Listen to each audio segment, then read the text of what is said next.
Welcome to the Fantasy Champions Fantasy Football Podcast. Here's your host, Morgan Colby and Rick Lemon.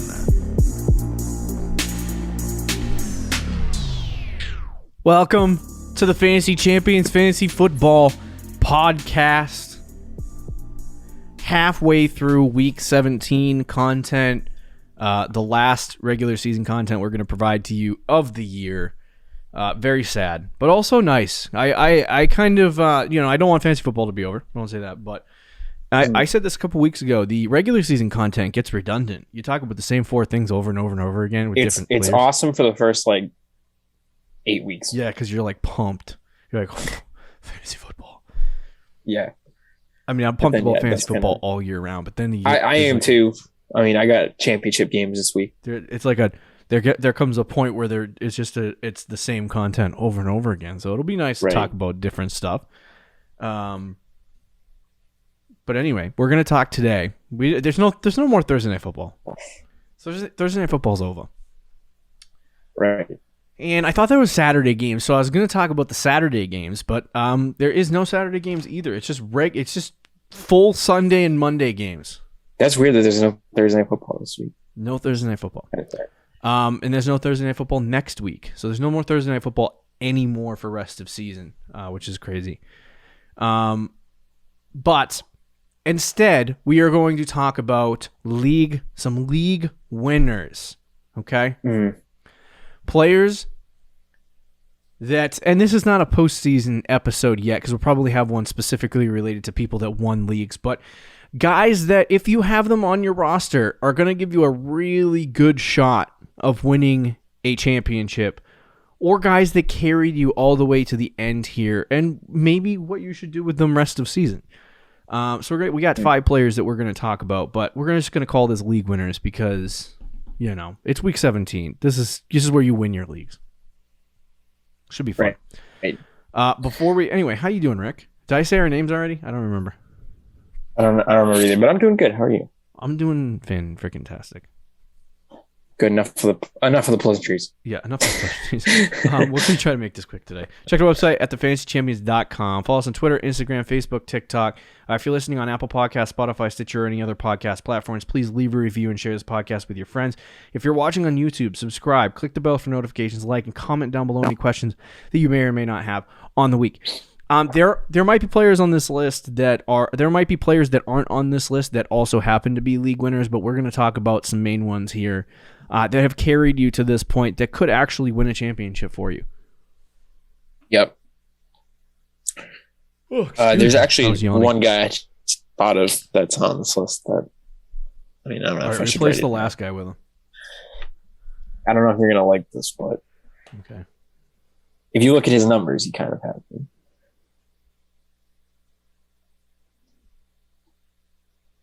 Gross, bro. It's gross, I know, but all right. I mean, we'll do it. All right. So, without further ado, you ready to jump in, Rick? Yeah. Yeah, without chatting about it. Yeah, I literally started. This is ridiculous. I started our show on our recording program late. I had to move her head on the wrong portion of the timeline. So it's at 27 minutes right now with 26 minutes of dead air. Oh, whoa.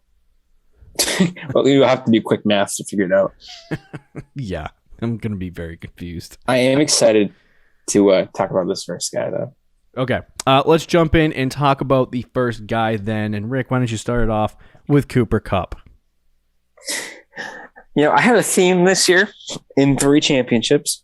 And 2 of those 3 championships, I have Cooper Kupp. People know how good he's been this year, but I don't think people really realize how good he's been. There's talks about him potentially breaking Calvin Johnson's single season record for receiving yards. Really? Yep. I went back and looked at the last 6 seasons for wide receiver ones. Mm-hmm. Cooper Kupp blows all of them out of the water by at least 30 to 40 fantasy points. How many years did you go back? I went back to 2015. Wow. And that was the closest one, was 2015. Julio Jones had in half PPR. So Cooper Kupp's even better in PPR because he's a reception machine. Mm-hmm. In a half PPR in 2015 through 16 weeks. So it was only 15 games. But Julio Jones had 287 fantasy points, and Antonio Brown had 285. So they're pretty similar. Mm-hmm. That's the best year since this year. And you know how many points Cooper Kupp has in half PPR? 325. That's 40 more fantasy points than those guys. We haven't even finished. Have not finished. Last year, Devontae Adams was actually pretty close to it, 287. That's incredible. And Michael Thomas. Freaking incredible. Yeah. I mean, averaging you can just go back each year. 21.7 half PPR points per game. It's ridiculous.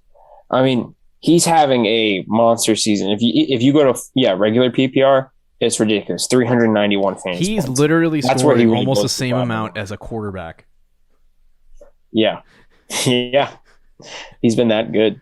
Hold on a second. I'm gonna take his PPR numbers and I'm gonna put it in quarterback ranking. So 391. He's outscored in 4-point touchdown leagues quarterbacks by 20 fantasy points in PPR.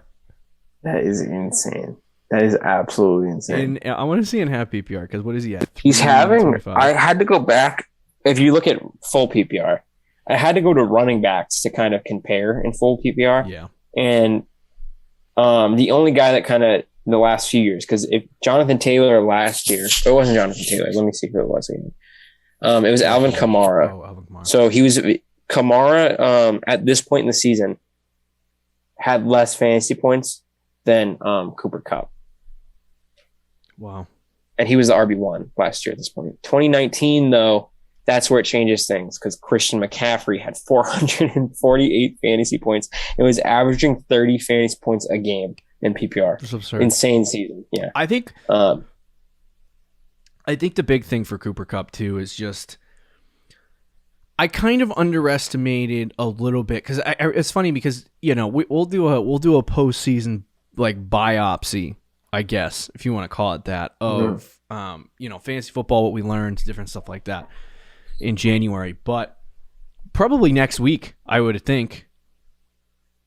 I'm gonna do a fantasy award show where I dress up. I put a suit jacket on that I haven't worn in 2 years and realize how fat I got.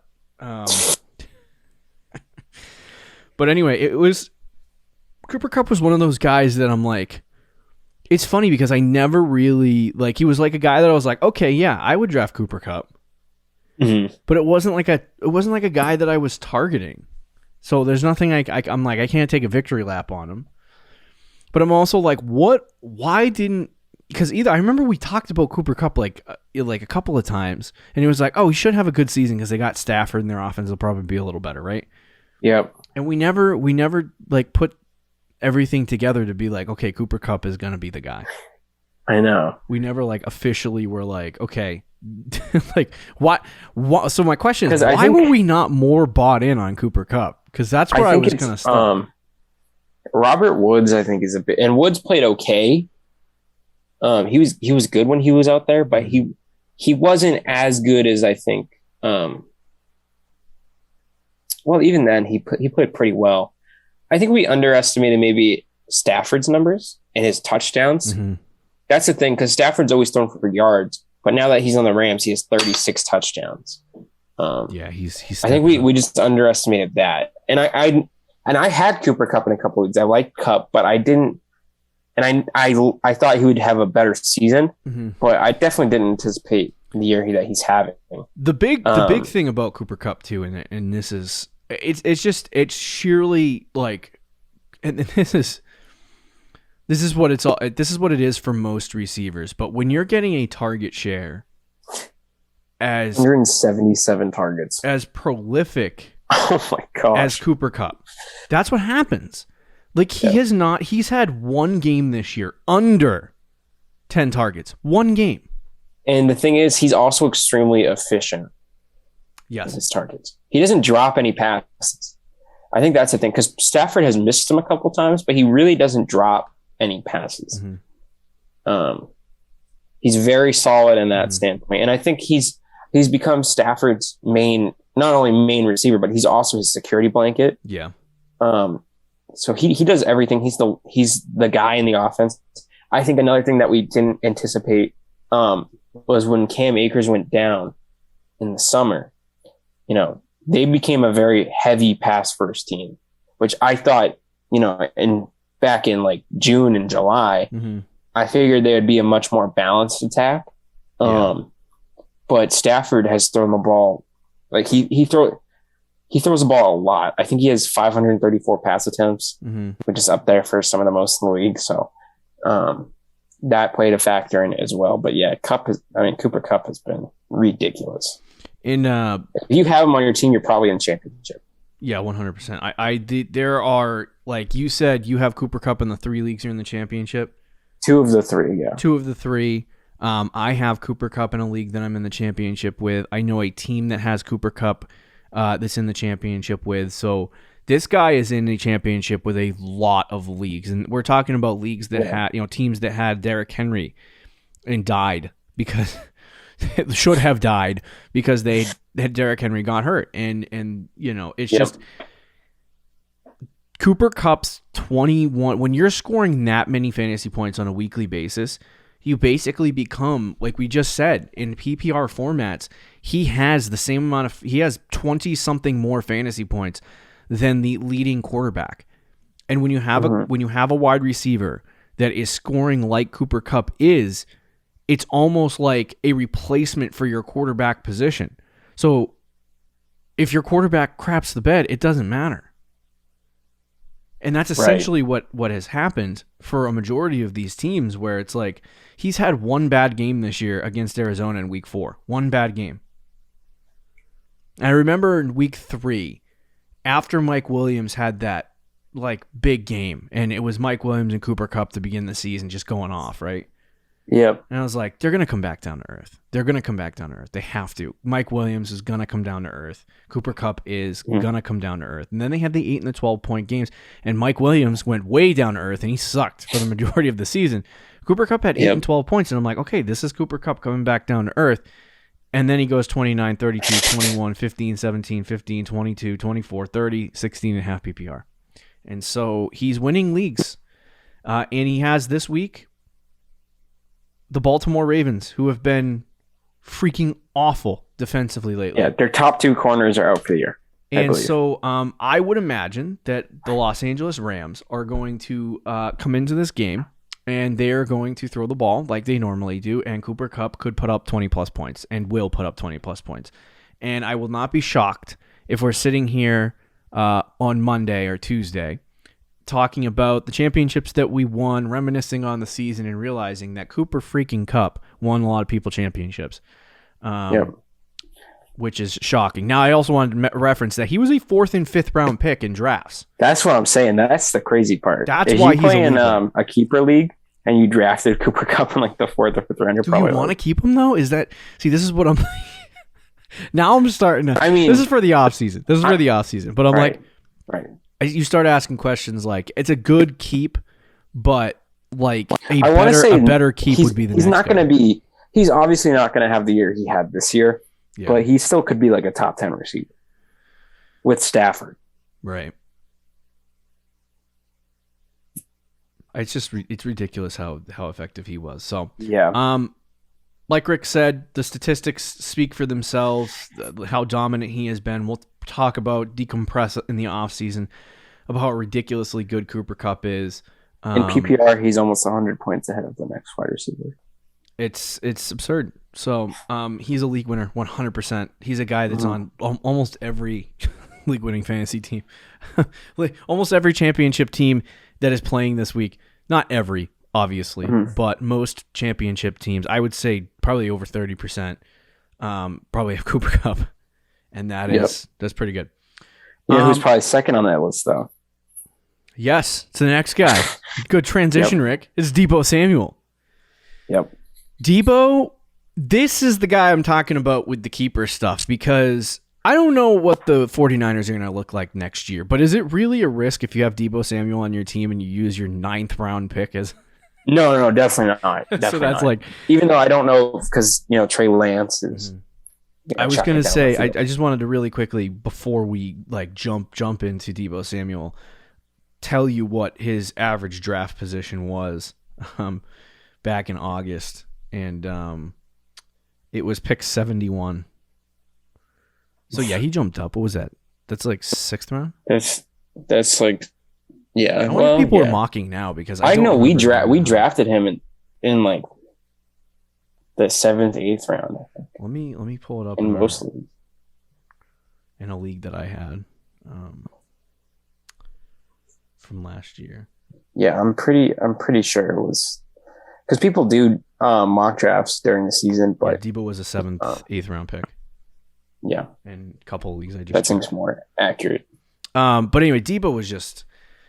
This is another player that I was kind of a little bit surprised by, and we actually, we don't want to take a victory lap on this guy because we weren't standing on the table and pounding the door saying, "Oh, you need to draft Deebo Samuel." But we did call him poor man's Brandon Ayuk, so I don't know if that's a good thing or a bad thing. But if you wanted one of the 49ers receivers, it was a good idea to draft Deebo because Brandon Ayuk's value was shooting through the roof, and people were just drafting Ayuk left and right, and we were a part of that group where we were like, we love Ayuk. I bought him. I drafted him in a couple of leagues, and in a dynasty league, I got him, which is probably good for dynasty, but yeah, it did not help me this year. And as much as Ayuk came onto the scene later in the year and started playing well, Deebo was just their number one guy. And Rick told me earlier, I think it was last week or the week before, he was like, maybe Deebo was just the wide receiver one all along, and he got hurt last year, and Brandon Ayuk just took most of the work that Deebo left. Yeah. And so that could be the case. And if Deebo is the wide receiver one for the 49ers, like I think I'm okay with keeping Brandon Ayuk. I mean, at this point, he absolutely is. Yeah, he absolutely is. But he started off the season with 27 points. I'm thinking like, okay, what the frick, Deebo? And then he had 13-7, and then he had 31, and really from week 4 on is when he started kind of tearing it up. Because he had 31, 14, 17, 28, 27, 15, 20, 12, 16, 23. He's putting up running back numbers, and he's the wide receiver 2 on the season. He may be 60 points behind, however many half PPR points behind Cooper Kupp. Yeah. But he is kind of in the same conversation as a wide receiver 1 in previous years. When it's all said and done next week, he'll probably be at 270, which is a top 2 or 3 wide receiver overall. Now, I believe you and Rick and I, not you and Rick and I believe we had Devontae Adams and Stefan Diggs, and what was the other guy in the top 3 ranked wide receivers? Tyreek Hill, yeah. And so if you told me at the beginning of the season, Adams was right, top 3. If you told me Deebo and Cooper Kupp would be there. But I mean, I'd be like, Tyreek Hill is wide receiver 5 and Diggs is wide receiver 7. So I mean, it's not like it's... No, we didn't get that wrong, but...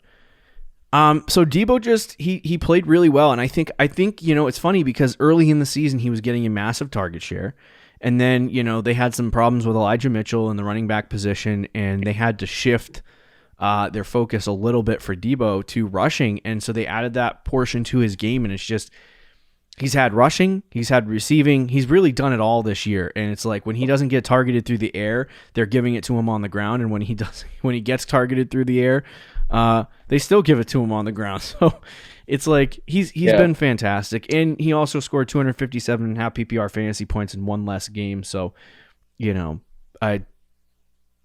hats off to Deebo Samuel. He did a great job, and I know in 2 of the leagues I'm in the championship, I don't have Deebo, but I know I'm playing a team who has Deebo.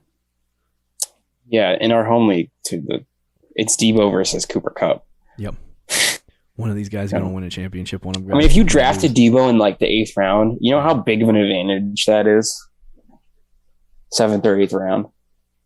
Like, you just had to get decent picks the first couple of rounds. Yeah. That's...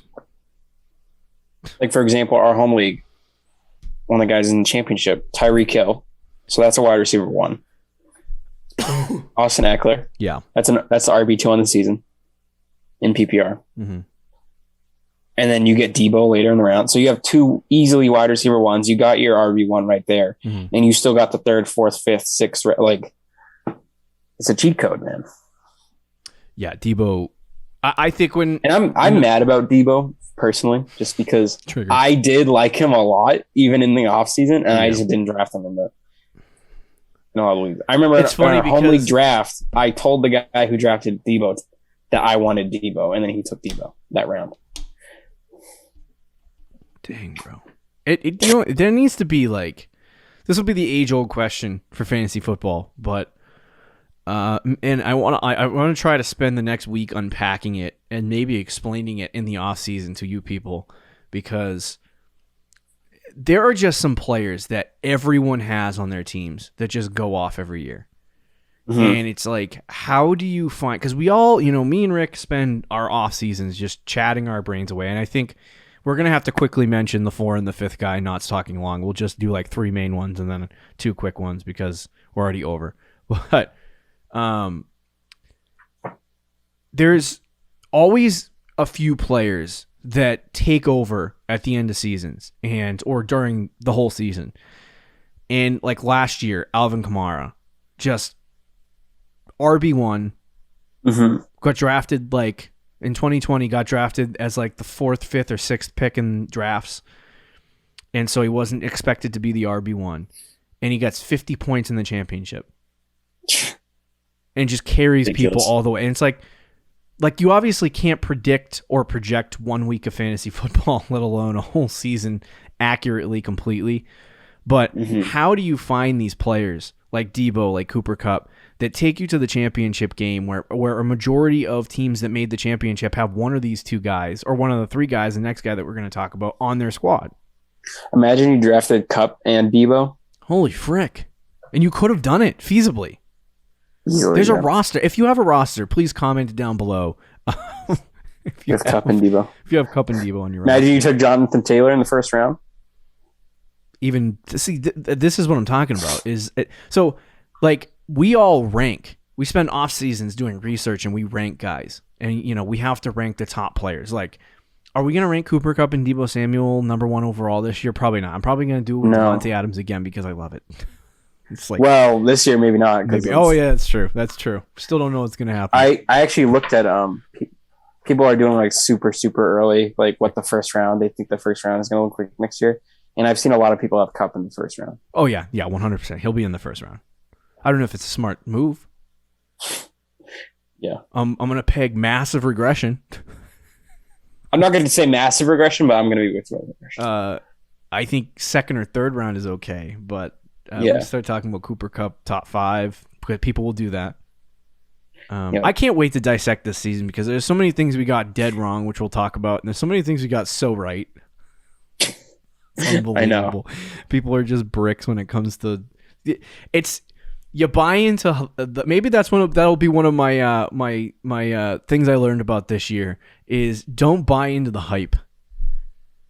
Yeah, because people get so caught up in just the hype of a player and the excitement of what they did the previous year that they just jump in and start drafting the guy, and it doesn't always mean they're going to have a good season the following year. Yep. There are people who drafted Travis Kelce in the 1st round, and I know the teams that drafted Kelce in the 1st round did not make the playoffs because I'm in several leagues with teams that did that. Yeah, and it's like I'm not hating on people, but unless you took Kelce and then Cooper Kupp and Debo, then you're probably in the championship. But anyway, I'll try to answer the age-old question of how do you find these freaking league winners? Because if I can find them, if I can get into my DeLorean and travel to next year at the end of the season, this time next year, and pull all the numbers of the league winners, I'll let you know what they are. But until I can build a time machine, that's unlikely to happen.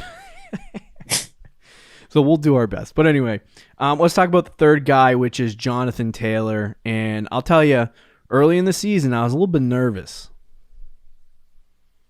I was too. I was a little bit nervous about JT.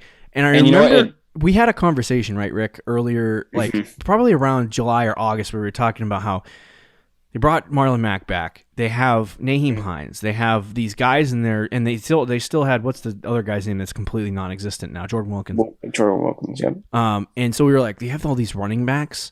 I don't know why they brought any of them back. And Jonathan Taylor, like, is he going to lose work? No.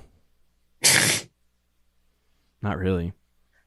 No. Well, so in the first 3 weeks of the season, I remember Frank Reich's I'm nervous because Taylor has to like be so much better than everybody else until he gets a job, and he eventually did that. But in the first 3 weeks of the season, that's what happened. He didn't get this kind of workload until he made them like forcibly give it to him because he was just dominating every week. Yeah. And he ended up having obviously a great season because of it. But he's someone who I have in 2 dynasty leagues. Like I did like Jonathan Taylor a lot. Just I was nervous about him this year, and I regret that because he was amazing. He was fine. RB1. I think you had him. You had him in 10-man band, right? Yep. He still didn't make the playoffs. Dude, you know what's hilarious too in a 10-man band? You should have taken like Lamb or. No, I know. Lamb No, I mean, Jefferson. I had Taylor was a great pick, but I took Clyde as well. No, I know. That's what I'm saying. Yeah. And then McLaurin has fallen off the face of the planet because Taylor Heineke can't throw the football. But that's a conversation for another day. So anyway, you look at, the first 3 weeks of the season, and I think we all had our concerns about Jonathan Taylor, but he shut those out.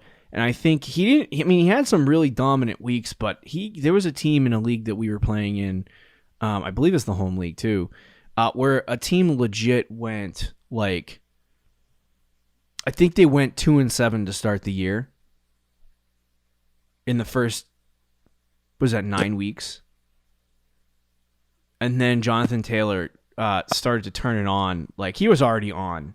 He had multiple 30-point weeks. Like, this is a true, like, I have not, outside of Derrick Henry and CMC has not been healthy, so it's literally been Henry. There really has not been a running back that has been a pure, true, like, workhorse running back from, like, 4 years ago that I remember. Do you remember when those running backs had, like, 30 points a week? Well, I was going to say 2019, go look at McCaffrey's. Oh, no, I know. But that's what I'm saying. Like, there were weeks where guys scored 30, and you were like, okay, when is my star running back going to put up a 30-point week? And now I'm just sitting here looking at, like, freaking Dalvin Cook, and I'm like, get me 25. I'll be good with 25. It's a big week, okay? Yep. And that's what's happening now in the NFL. Like, there's just nobody left that's going to give you these massive, like, performances of 35. Yep. And Jonathan Taylor brings you back to that. My flag is planted now. Jonathan Taylor is my RB1 next year. Okay. You're a little late. A little late to the party. But I'll take it. Derrick Henry was like that, though, before he got hurt. He was averaging 20.5 PPR. I'm an idiot. 23 points per game. I'm glad I didn't take him. I'm glad I still had Dalvin Cook. Yeah. I mean, Cook's been hurt, too, though. Cook's only played 11 games. So from I'm in wide receivers still because I'm an over-obsession. From week 3 to 16, Jonathan Taylor is RB1, 303 fantasy points in 13 games. He's 70 fantasy points ahead of everyone else in that stretch. Weeks 1 through 16, he's still the RB1, averaging 21.6 points per game. And like you talk about the snap percentages going up, the Colts realizing that they sucked, and without Jonathan Taylor, they were nothing, and now they're realizing we can win football games with this guy. So they're giving him the ball a lot more. That stretch of games I was talking about, week 4 to 16 really quickly, 18, 30, 28, 16, 19, 33, 21, 51, 17, 24, 23, 10. And so obviously the 10 is not, you don't love that in the postseason. But that's league-winning performance. That gets you to the playoffs. It gets you to the championship matchups. So Jonathan Taylor is a league winner because of that. Yeah, I mean, the last few weeks, too, he had 35 touches against Buffalo, only 21 against the Bucs, but then the next week, 32, because it was kind of a negative game script. Next week, he had 32 against Houston, 29 touches against the Patriots, 27 touches against the Cardinals. This week against the Raiders, I'm probably going to expect him to get around 30 touches again, which is incredible. Yeah. So, I mean, if you imagine this is your team, Jonathan Taylor, Deebo Samuel, Cooper Kupp. You won the championship. Congratulations if you have that. But any of these guys, you have a real shot. You know what I mean? These guys are league-winning players. The other funny thing about Jonathan Taylor is that for the last couple of weeks, they haven't really been giving him target share. Which is even funnier. He's literally he's kind of like Derrick Henry with the rushing workload. And then with his pass catching opportunity, he adds on to it. It's going to, at 22 years of age, this guy's going to be an RB1 for 5-6 years. Usually these guys only last for 3 or 4. He's going to be around for quite a bit. Yeah. Well, you said 6 years? He's 28 years old. I think he can do it. I'd say 5. All right. I'll go one less year. 27. But Dalvin Cook's 28. Is he really? Hold on a second. No way. Derrick Henry is 28. Yeah, sorry. But he also kind of had a late start. Dalvin Cook's 26, so he's 27 next year. But anyway, so do you have any more thoughts on Jonathan Taylor? We'll quickly talk about Jalen Waddle and Aaron Rodgers because we can't get to anything else. We can move on. So Jalen Waddle didn't really start the season great. I don't want to spend a lot of time on it, but some, I guess you could say, honorable mentions. Didn't have a great start to the season, but since around, I want to say week 6, I think I did the numbers on it, week 6 to week 16, Jalen Waddle in half PPR at the wide receiver position has been, top 7. Yeah. I believe. Top 9, sorry. And he missed a game. Yep. So points per game wise down that stretch. He's been better than Tyreek Hill, Deontay Johnson, top 6. Stephon Diggs, Chris Godwin. Yep. A lot of these guys that kind of was going off. Keenan Allen. Mm-hmm. Been better than Jamar Chase. And this is a tough schedule too. Yeah. And the thing is too, that's half PPR. He's kind of like Cooper Kupp, where he gets a lot of catches a game. In PPR, he was the wide receiver 7 during that stretch, and he missed a game. He's right behind Deebo Samuel in the last few weeks. I think as the 4th or 5th best receiver points per game wise. Mm-hmm. So yeah, I mean, I can tell you in my league, he's kind of saved my season in one of the leagues that I don't have. Deebo or Cooper Kupp. It's the Dynasty League that we're in together, League of Ordinary Gentlemen. The last few weeks, Waddle has. I mean, I also have Jonathan Taylor in that league, so. But Jalen Waddle at the wide receiver position, I'm kind of weak, and he has definitely turned that around and been a wide receiver 1 in the last few weeks where I really needed it, and I think in a lot of other leagues too. If you drafted Waddle. And then he played the way he did the first couple weeks, you might have dropped him, but some people might have drafted him with the thought that, okay, he's a rookie wide receiver. Maybe he'll have a breakout at some point during the season. And if you were patient with him and were willing to wait, that's exactly what he's done for you. He's been a beast. And he's someone who might be going in the first 3 rounds of next year's draft. Yeah, definitely. He almost has the same amount of fantasy points as CeeDee Lamb in his rookie year. Which is great. But yeah, if you had him over the second half of the season, you probably got some performances that carried you all the way to the playoffs. We'll see if he can get a league-winning performance on Sunday against the the Titans, Tennessee Titans, which is a good matchup. We'll see if he can get a league-winning performance out of that. Another guy would be quickly James Conner. I don't want to talk much about him, but I don't know if he's going to play this week, so that's why he's not on this list fully. We actually replaced him right before the show, but I did want to shout him out. He literally, we talked about in the offseason how Chase Edmonds he was in the same exact role that he was always going to be. Okay? Yeah. Same exact role that he was last year. And James Conner was paid to come in and be Kenyon Drake, and not a lot of people wanted to buy into that. They wanted the Chase Edmonds hype. They wanted to drink the Chase Edmonds juice. And they did that, and James Conner followed it up by basically being a top 6 running back this year. So I don't know if he's going to play this week. I hope he plays for the sake of people who have him in their fantasy leagues. But if he does, I would expect him to have a decent performance this week and try to get the Arizona Cardinals need him, to be honest with you, because they suck. Yeah, and you called it. I mean, you were big on James Conner in the offseason, and I remember in our home league draft when not big on James Conner, just like that's the guy for the Cardinals. Like they brought him in. But when someone took him, the guy who took James Conner in our home league, you were like, "Oh, that's a great pick. That's a very good." Like you were all about it. You were like, idiot. No, I mean, I was just like, I kind of bought into the Edmonds hype, which I shouldn't have. Yeah. But I knew James Conner would have a similar role. Cliff Kingsbury. I know that's what I learned this year.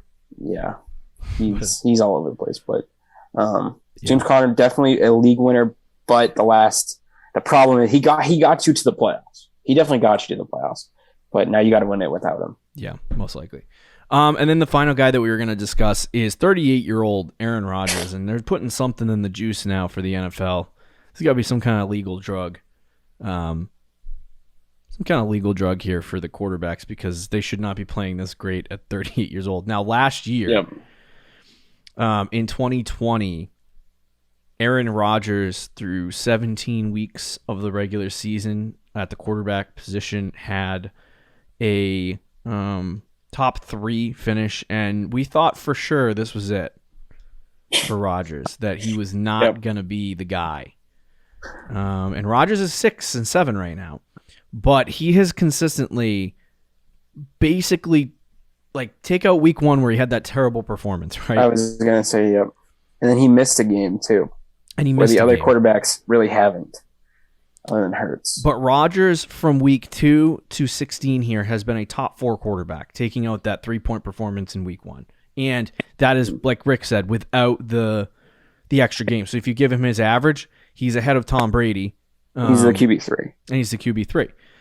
And that's not what I anticipated from Rodgers, but the big thing about Rodgers is that he's not been, the number 1 quarterback dominating, taking over, winning championships, winning fantasy championships and all that stuff like you see like Lamar Jackson did, for the last couple years in the fantasy postseason. He's just been very consistent. He's just been very consistent. 30, 20, 26, 27, 25, 27, 17, 11, 37, 28, 33, 26, 22. He had 2 bust games in there. I don't even know if you count the 17-point game against the Arizona Cardinals, the bust game. Right. Obviously, you count the New Orleans game, but just from weeks 2 to 16, I was speaking of. Mm-hmm. So, Rodgers has been a league winner there, and I will see if he gets you to the championship with a great, gets you to a championship victory with a game against Minnesota. That's probably why I put him on the list too, because he's playing Minnesota. It's easy, a fantastic matchup. So probably going to get another 20, 25, 30-point game. Yeah, but anyway, Rodgers definitely a league winner. Yeah. And that. Is that all the guys we have? Yeah. Okay, bud. Okay. There you have it. Hopefully these 5 guys, 6 guys, whatever we talked about, can carry your team. Can I just say some quick breaking news? What's that? It's not really huge, but Carson Wentz is on the COVID list. Oh. So, more runs for Jonathan Taylor? Yeah, hopefully. All right. I'll see you tomorrow, guys. See ya. Thank you for listening to the Fantasy Champions Podcast. Make sure you subscribe on iTunes and YouTube and follow us on Twitter @TheFFChamps.